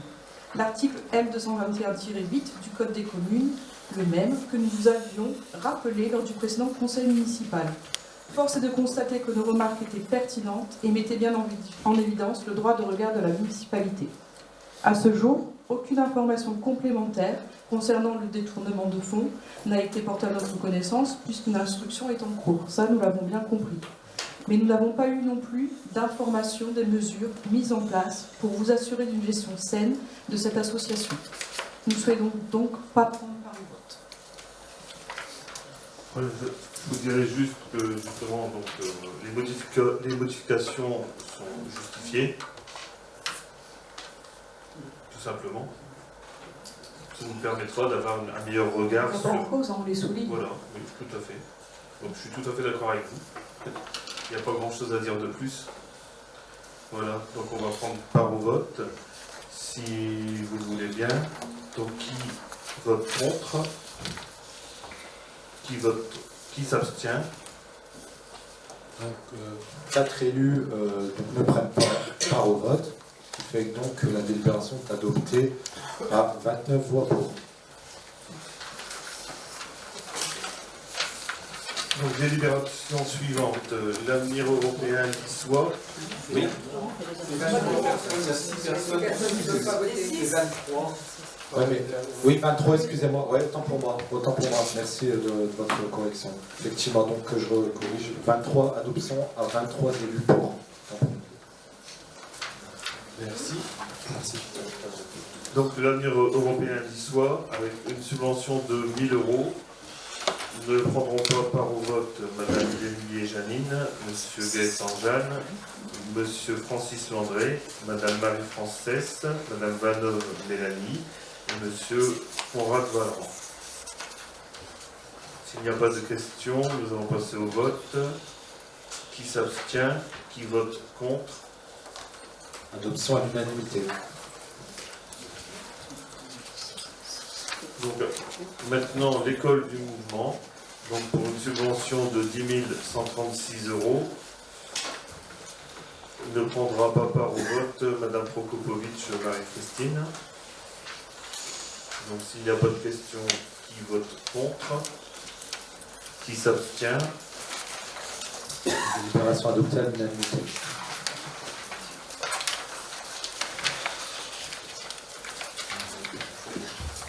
Donc la subvention pour les petits chaperons rouges, donc une subvention de 41 178,88 €. Les non-votants seront Madame De Freitas Manuela, Monsieur Gaëtan Jeanne, Monsieur Landré Francis, Madame Seloz Valérie et Madame Cesse Marie-France. Y a-t-il des questions? Non, donc nous allons voter. Qui vote contre? Qui s'abstient? La délibération est adoptée à l'unanimité. Ensuite, la subvention pour Lys Cyclo. Subvention de 243 €. En non-votant, il y aura Madame Selos Valérie. S'il n'y a pas de questions, nous passons au vote. Qui vote contre? Qui s'abstient? Adoption à l'unanimité.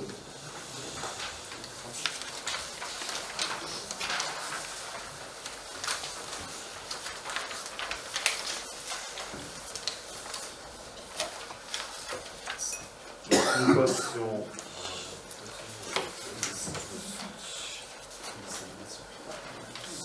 nous passons à la subvention de Lys Animation. Une subvention de 5 000 €. Les non-votants, M. Gilbert Amblot, M. Philippe de Bruil, Mme Zora Elbasri, Mme Valérie Selos et Mme Mélanie Manov. S'il n'y a pas de questions, nous passons au vote. Qui vote contre? Qui s'abstient? Adoption à l'unanimité. L'Office municipal des sports, pour une subvention de 25 000 €, ne votera pas M. Nicolas Ledru, Mme Agnès Lelanic, M. Francis Ménager, Mme Tekla Ménager, M. Frédéric Powels et M. Francis Pilour. S'il n'y a pas de questions, nous passons au vote. Qui vote contre? Qui s'abstient? Délibération adoptée à l'unanimité.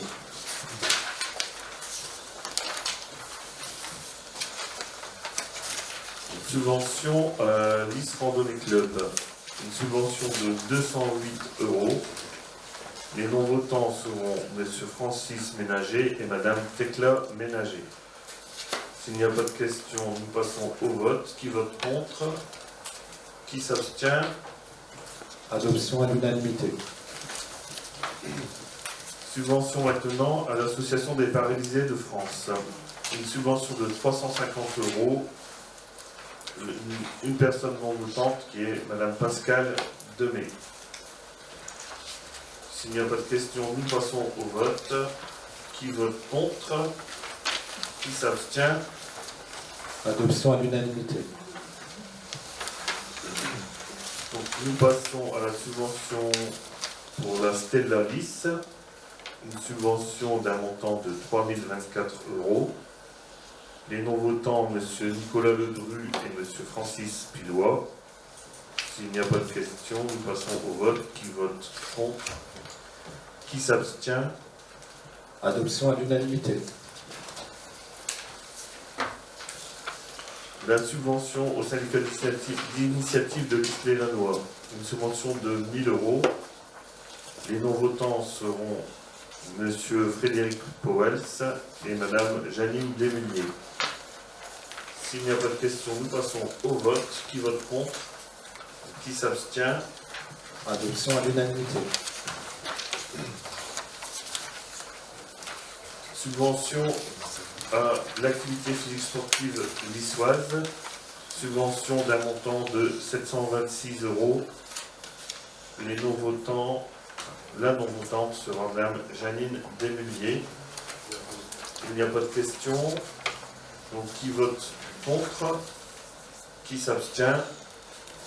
Adoption à l'unanimité. Subvention aux les vitrines de Lannoy et Lys. Donc une subvention de 1 500 €. Les non-votants sont Madame Séverine Rasson. Il n'y a pas de question. Qui vote contre? Qui s'abstient? Adoption à l'unanimité. Maintenant, la subvention pour le SIAVIC. Subvention de 5 000 €. En non-votants, M. Philippe de Bruyne, Mme Marie-Christine Prokopovitch et M. Charles-Alexandre Prokopovitch. S'il n'y a pas de questions, nous passons au vote. Qui vote contre? Qui s'abstient? Adoption à l'unanimité. Subvention à Esprit Livre. Une subvention de 300 € avec en non-votant Mme Janine Desmulliers, M. Frédéric Powell et Mme Mélanie Vanov. Si nous n'avons pas de questions, nous passons au vote. Qui vote contre? Ah, on a une question. Non, je vote contre. Ah, d'accord. Donc, qui vote contre? Qui s'abstient? La délibération est donc adoptée avec 32 voix pour et 1 voix contre. Excusez-moi. Oui, mais... Oui, pardon. Effectivement, j'enlève les 3 votants, donc 30... Voilà, 29 et 1. Voilà, excusez-moi. Oui, je suis bon en maths. Je suis bon en maths. Voilà, donc... C'est bon. Vous l'avez fait pour moi, du coup. Merci. Donc maintenant, subvention pour lire Alice. Subvention de 500 € avec en non-votant Mme Janine Desmulliers et M. Frédéric Powell. S'il n'y a pas de questions, nous passons au vote. Qui vote contre? Qui s'abstient? Adoption à l'unanimité.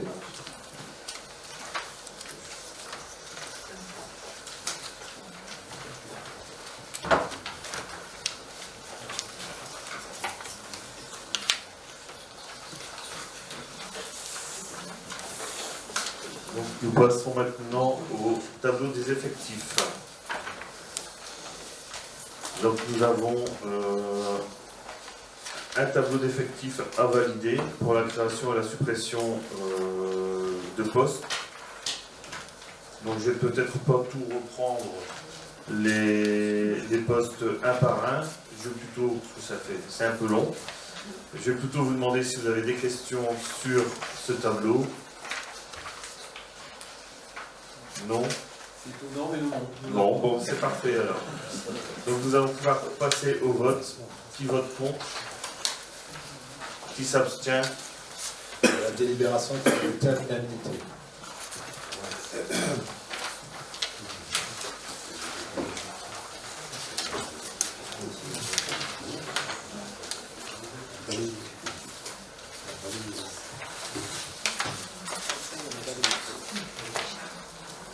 Donc maintenant, je vais vous présenter une convention avec la ville de M pour la mutualisation d'une balayeuse. Convention qui sera valable de 4 ans avec une révision du planning chaque année. Cette prestation reprendra la zone d'activité qui était assurée jusqu'ici avec notre convention, par notre convention avec la ville de Lers, qui à ce jour n'a plus la possibilité d'assurer cette prestation. Le coût de la prestation sera facturé à 300 € par jour plus 20 € du kilomètre, soit pour notre commune la somme de 458,60 € par trimestre, soit 1834,40 € par an. Des interventions supplémentaires seront possibles suivant les disponibilités du planning d'intervention et nos besoins. S'il n'y a pas de questions sur cette délibération, je vous propose de voter. Qui est contre? Qui s'abstient? La délibération est adoptée à l'unanimité.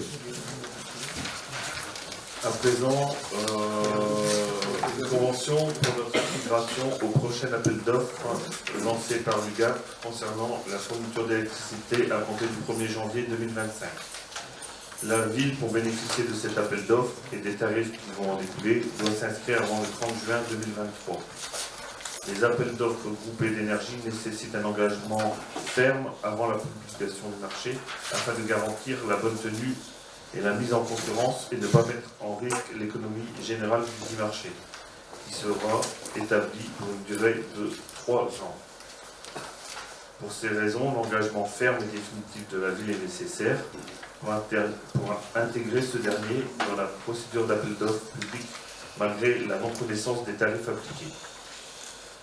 Je rassure le conseil municipal, les tarifs de l'UGAP sont les meilleurs auxquels nous avons accès. Donc je vous propose, s'il n'y a pas de questions, de voter pour cette délibération. Qui vote contre? Qui s'abstient? La délibération est adoptée à l'unanimité. Je vous présente maintenant une modification de l'acte relatif à la redevance pour l'occupation du domaine public. Nous avons voulu modifier cet acte par souci d'équité. Nous avons ajouté le commerce mobile avec une redevance de 90 centimes par mètre linéaire par jour. Nous avons également ajouté les conditions de surface et de durée qui faisaient défaut dans l'ancien acte.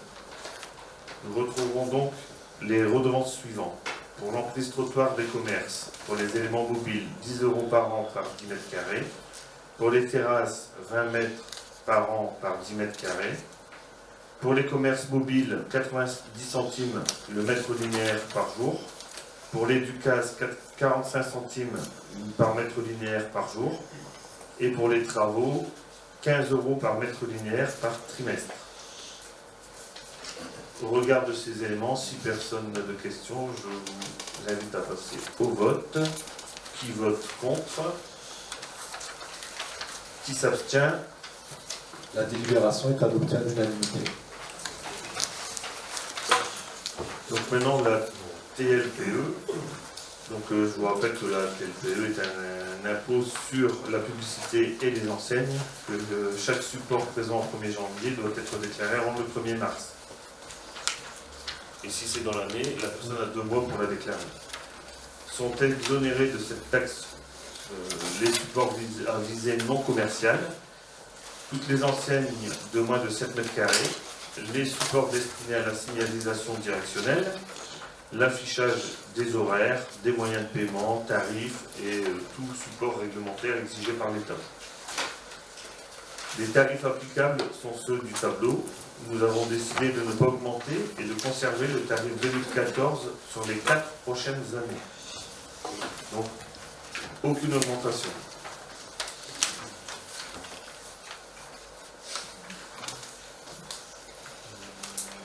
Nous avons également décidé d'appliquer l'exonération sur les enseignes non scellées, les préenseignes de moins d'1 mètre carré et les dispositifs appliqués sur le mobilier urbain.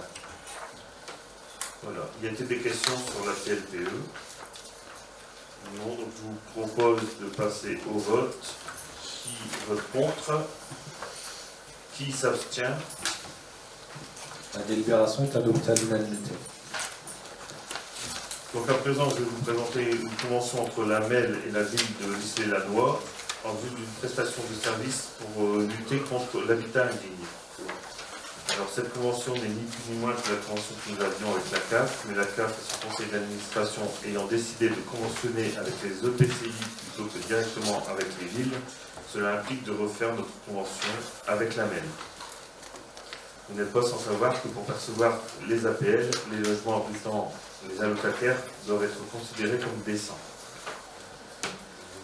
La CAF transmettra donc les demandes à la MEL, qui les transférera à la ville, qui, une fois l'enquête effectuée, répondra à la MEL, qui les transférera à la CAF. Et oui. Pourquoi faire simple quand on peut faire compliqué? En résumé, ces enquêtes sont soit effectuées par la ville et transmises à la CAF, mais la MEL fera boîte aux lettres et coordonnera l'ensemble. Tout ira bien. Donc, ce travail effectué par la ville, une indemnité de 75 € par visite la première année et 100 € les années suivantes seront versés par la MEL. cette prestation est limitée avec une visite actuellement par an, ce qui est environ notre moyenne. Voilà. Avez-vous des questions sur cette délibération? Non, donc je propose qu'on vote. Qui vote contre? Qui s'abstient? La délibération est adoptée à l'unanimité. Voilà. Donc le point suivant est l'entrée de la ville dans l'actionnariat de la Fabrique des Quartiers. La Fabrique des Quartiers accompagne les villes dans leur action de requalification et de revitalisation des quartiers.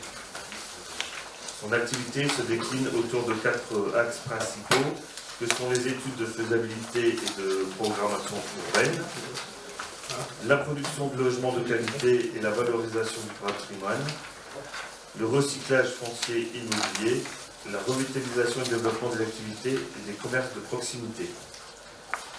Son conseil d'administration a décidé d'augmenter et d'ouvrir son capital aux villes qui souhaitent y entrer et de passer de 1 million à 1 90 000 euros. La MEL, mais également les villes de Lille, Roubaix, Tourcoing sont déjà en possession du capital principal. Les 90 000 euros supplémentaires pouvant être divisés en 5 fois 18 000 euros entre les villes candidates d'Armentières, Faches, Ménil, Halluin, Los et L'Isle-et-Lannoy.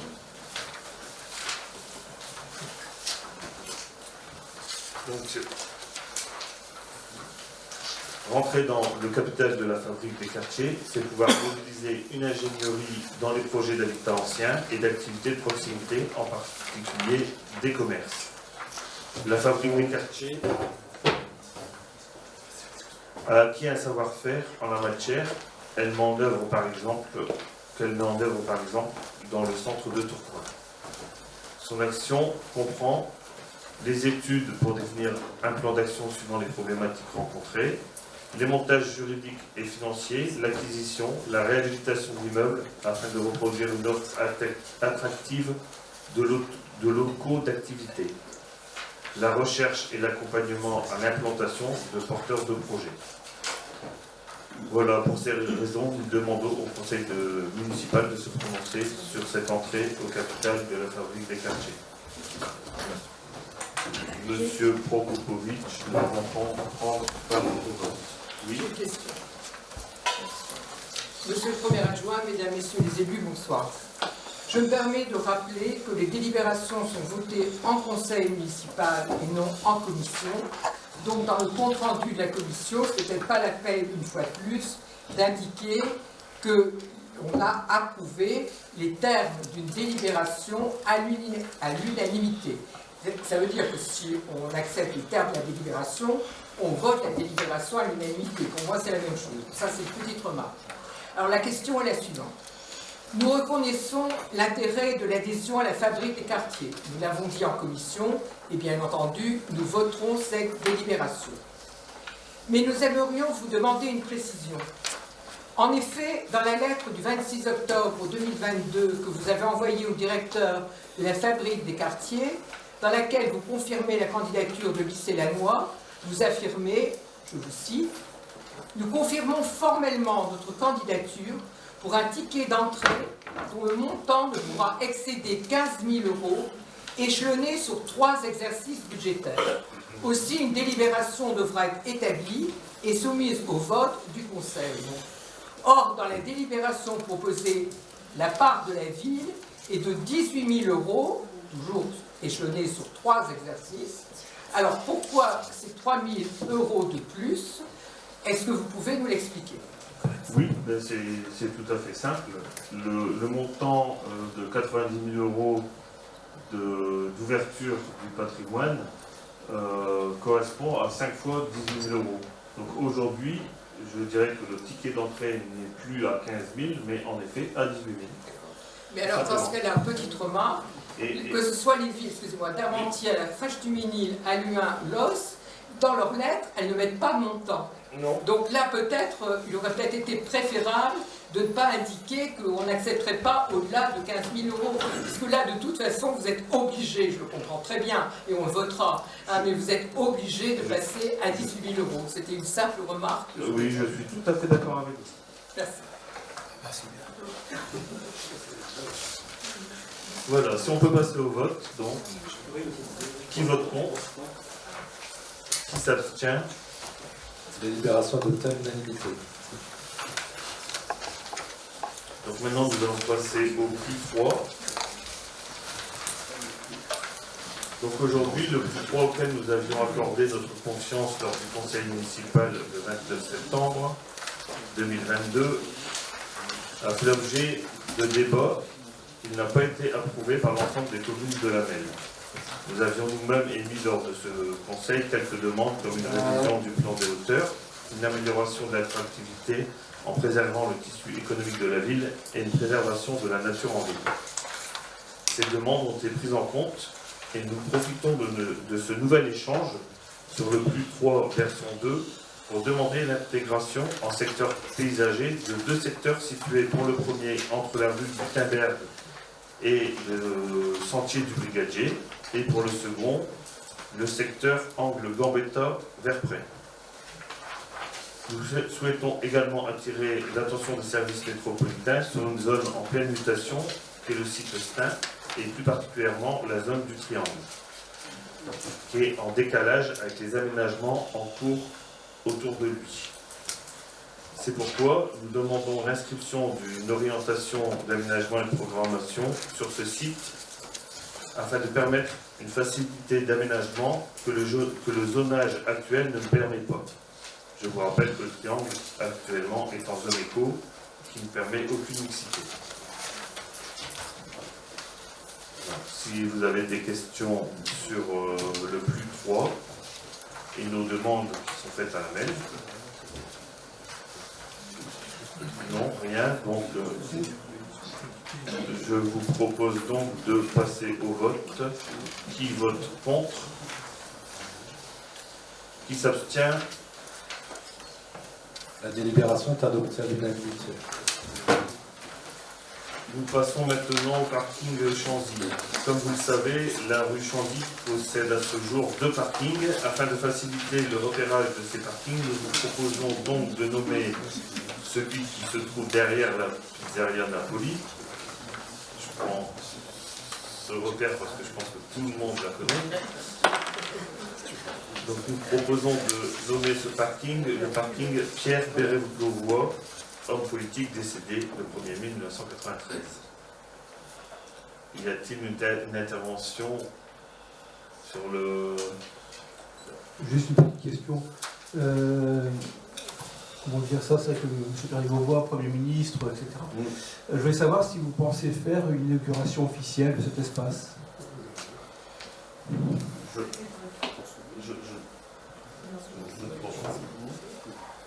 À vrai dire, je n'ai pas posé la question à monsieur le maire, mais il faudrait qu'on évoque le sujet, on reviendra vers vous en réponse à votre question. Ce sera juste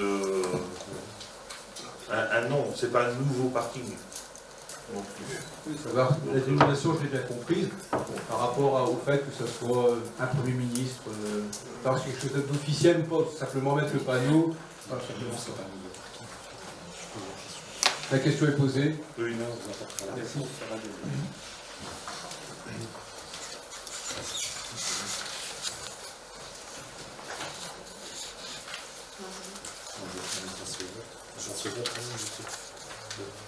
On n'a pas voté du coup. Ouais. Je suis là. Ouais, je sais pas. Donc, voter, mais je suis là. donc qui vote contre? Qui s'abstient? La délibération est adoptée à l'unanimité. Merci.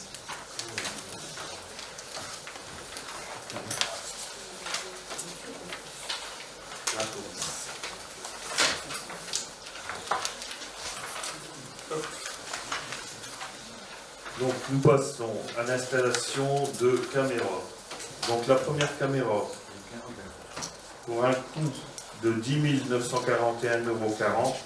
pour l'installation d'une caméra rue Anatole France. Y a-t-il des questions? Non. Donc on passe au vote. Qui vote contre? Qui s'abstient? Délibération adoptée à l'unanimité. Toujours dans la vidéoprotection, l'installation d'une caméra pour un montant de 19 120,80 €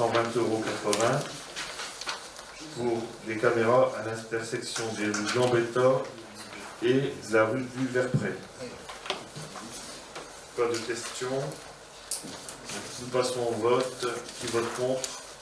Qui s'abstient? Délibération adoptée à l'unanimité. Toujours la vidéoprotection. Des caméras installées au giratoire Jules Guesde, Progrès, pour un montant de 24 659,33 €. Pas de questions. Qui vote contre? Qui s'abstient? Délibération adoptée à l'unanimité. Donc toujours le système de vidéoprotection. Installation de caméras à l'intersection des rues du Verprès et de la rue Chanzy pour un montant de 20 901,63 €. Pas de questions. Qui vote contre? Qui s'abstient? Délibération adoptée à l'unanimité. Convention d'objectifs.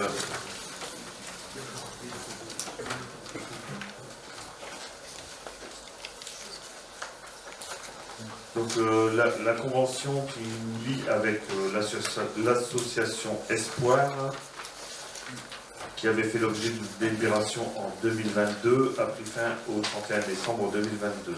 À ce titre, il y a lieu d'établir une nouvelle convention pour l'année 2023. Les modalités du partenariat sont annexées. On en a d'ailleurs déjà débattu. Donc, nous demandons d'approuver les modalités de partenariat définies dans le document annexé et d'autoriser M. le maire à signer cette convention. Y a-t-il des questions? Non. Donc, nous passons au vote. Qui vote contre? Qui s'abstient? La délibération est adoptée à l'unanimité.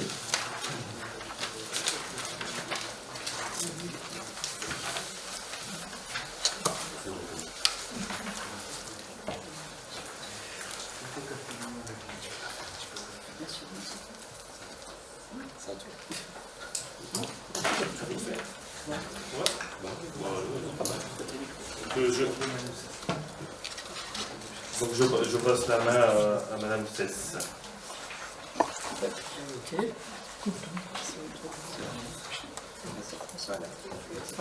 Alors, bonsoir à tous. Je vais donc remplacer Madame de Freitas dans la présentation de cette délibération. Elle concerne le multi-accueil et c'est un avenant, Xème avenant, au règlement de fonctionnement. Donc la crèche, le multi-accueil, la pépinière qui a été ouverte en janvier 2017 fonctionne conformément aux dispositions du Code de la santé publique et aux instructions en vigueur de la Caisse nationale des allocations familiales. L'application du barème national des participations familiales pour la tarification dans les établissements d'accueil du jeune enfant est prolongée, financée par la prestation de service unique PSU, est prolongée à partir du 1er janvier 2023. Les taux de participation restent inchangés à ceux appliqués en 2022. Les ressources retenues sont celles de l'année N-2 et sont, il manque un T, encadrées par un plafond et un plancher. Le plancher mensuel reste identique, par contre le plafond mensuel reste identique, par contre le montant plancher des ressources évolue et il est porté à 754,16 € par mois. Il convient donc de modifier le règlement de fonctionnement du multi-accueil en fonction de cette nouvelle participation. Par ailleurs, une décision a été prise également et qui vous est soumise, c'est celle de fermer non plus une mais 2 semaines en fin d'année selon le calendrier des congés scolaires parce que pour toutes sortes de raisons d'organisation, de fonctionnement qui ont été largement évoquées en commission et qui n'appellent pas tellement, enfin sauf erreur, qui n'appellent pas tellement de commentaires puisque il s'agit de s'adapter à la présence du personnel et aux besoins en amplitude, etc. etc. Donc après examen en commission vie scolaire, petite enfance, jeunesse, accueil de loisirs, il est demandé aux membres du conseil municipal de bien vouloir approuver le nouveau règlement 6 juin annexé et autoriser monsieur le maire à signer cet avenant au règlement de fonctionnement du multi-accueil de la maison de la petite enfance, la Pépinière. Y a-t-il des questions? S'il n'y a pas de questions, nous allons pouvoir passer au vote. Qui vote contre? Qui s'abstient? Délibération adoptée à l'unanimité. Nous passons maintenant au renouvellement d'adhésion du RACEN. Je passe la parole à Madame Elbassi. Merci. Bonsoir à toutes et à tous. Le renouvellement de l'adhésion à l'URACEN, donc l'Union régionale des associations culturelles et éducatives du Nord-Pas-de-Calais. L'équipe municipale souhaite poursuivre son soutien au développement de la vie associative locale par la mise en œuvre d'actions d'information de proximité ainsi qu'un soutien en matière d'aide à la médiation culturelle. Et pour accompagner cette démarche, il est proposé au Conseil ce soir et après examen bien sûr et échange en commission culture-animation de renouveler l'adhésion à l'URACEN. L'adhésion annuelle est de 500 €. Questions? S'il n'y a pas de questions, nous allons donc passer au vote. Qui vote contre? Qui s'abstient? La délibération est adoptée à l'unanimité. Donc maintenant, nous passons au rapport d'activité du CIVU Le Petit Prince. Donc le bilan d'activité, le comité s'est réuni 4 fois en 2022 pour décider du fonctionnement du CIVU, de son budget, des décisions modificatives et de la gestion du personnel. Il y a eu une classe de découverte cette année à Valoir. Au niveau des finances, le budget primitif du CIVU pour l'année 2022 s'équilibre en dépenses et en recettes à la somme de 1 9 375,48 €, soit 900 403,80 € en fonctionnement et 108 971,68 € en investissement. La participation de la ville de Lannoy a été de 312 659 € et celle de l'Isle-et-Lannoy de 444 135 €. En 2022, 4 431 € pour les projets pédagogiques, y compris transport, et 3 710 pour les classes de découverte, y compris transport.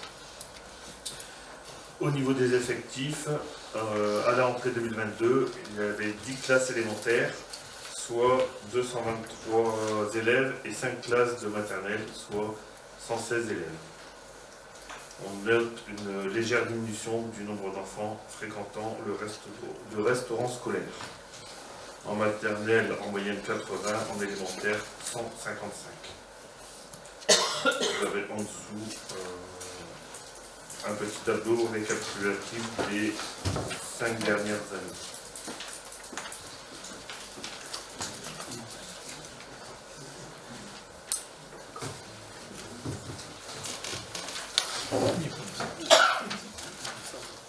Il n'y a pas de vote. Non. Ni le rapport qui suit derrière. C'est pas très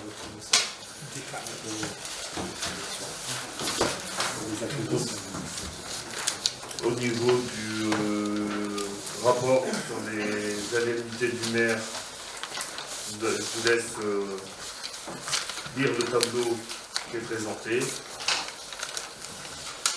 Donc derrière, vous avez également qu'en 2022, aucun élu n'a donné lieu à des frais de représentation.